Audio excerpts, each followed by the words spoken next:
detective from Calcutta. He has arrived in Korea to look for these lost travelers. And they are journeying through a mountain, forested mountain, at night. They had an accident, so they don't have any vehicle with them. And the detective almost falls into a ravine. The sound of water sluicing down a mountain stream became clearer, and suddenly Kaur realized he was falling. He had missed a step. Hundreds of meters down into the gorge through which the stream was carrying away the spoils of the night. A slap on his wrist and then something ice cold wound tightly around it, a vice-like grip, strong as tempered steel. Her eyes flashed. She was standing on the edge of the ravine, but she was safe on this side, lying prone near the foot of a pine tree. His heart thumped madly. "They only save you once," she said. "We cannot wait here anymore. We have to keep moving." Kaur was still numb from the shock. He didn't dare move. Had his skull smashed against the rocks below and he was dreaming that he was still alive? The stream thundered away hundreds of feet below, and for a while all the universe was that sound of rushing water. How? She looked at him calmly, her eyes shining through the darkness. "They are around here everywhere. That is why you are alive. But you get only one chance." She made to go. He was leaning against the tree trunk, trying to collect his energies, when he realized his rucksack was gone. He must have lost it in the ravine. "What do you mean?" he asked. "They are all around us. Koreans, Americans, French, Chinese. They died fighting in these hills. The snow was thick in the mountain passes those days, and artillery shells cracked in the sub-zero temperatures. Their fingers fell off, chewed by frostbite as mortars whistled above their heads. They killed each other on St. Valentine's Day. They died in tunnels and valleys, on tank turrets and inside foxholes. When they couldn't kill each other with guns, they charged at the enemy with bayonets, ripping out their guts. If you are alone, passing through this way, you can still hear the bugles that the Chinese blew as they went to battle. A Frenchman might walk up to you from the gorge and ask for golwashes. Blood flowers bloomed on the pristine snow, and the cries of the wounded reverberated through these mountain passes, drowning out the whistling wind.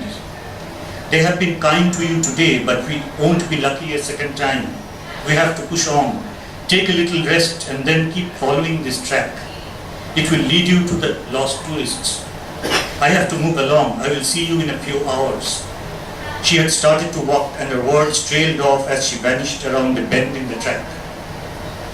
The darkness was thick as ever. Kaur closed his eyes, leaning against the trunk of the pine tree. He stretched his legs and took a few deep breaths. He felt strangely lightheaded as he stood up with effort. His legs were shaking, and it took some time to steady himself before continuing along the track, following the footsteps of Miss Park. It was getting light. The forest had begun to transform. It was changing slowly.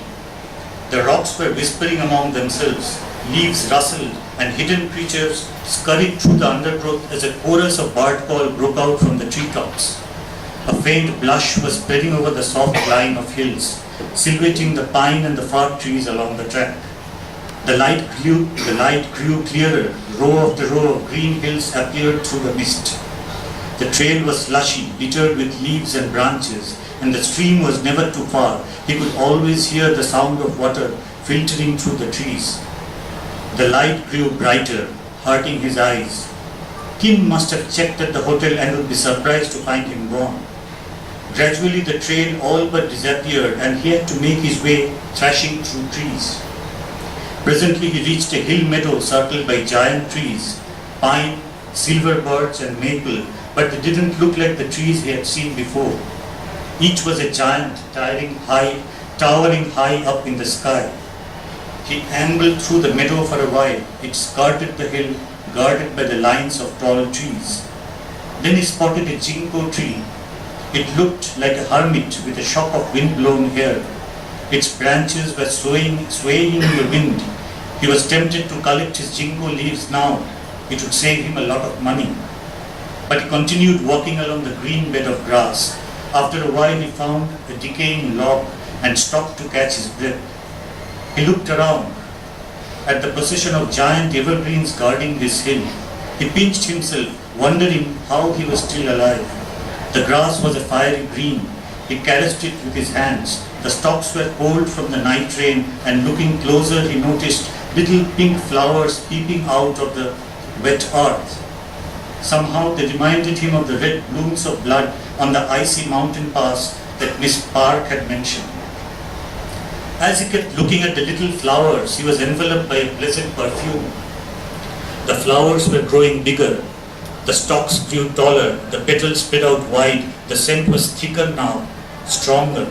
He was remembering a garden at his school. It was tended well and was bursting with colors in all seasons. Next to the garden was the playground, where among other things they had physical training classes. A vine crept out of the earth, twining itself slowly around his leg.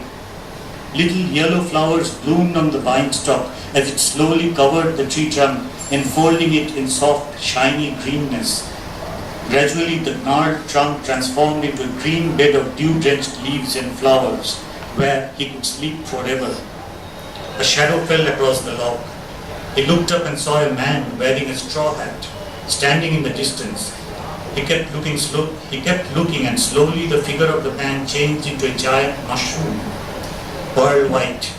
He rubbed his eyes. The mushroom had sprouted from the foot of a tree trunk whose canopy touched the cottony clouds flitting across the towering blue sky of autumn. The vine was twining around his feet now.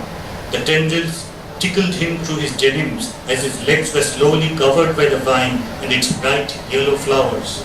He kept sitting there waiting for the forest to cover him completely till he became one and indistinguishable from the trees and the hills, so squirrels would come and play here while songbirds wove their melodies.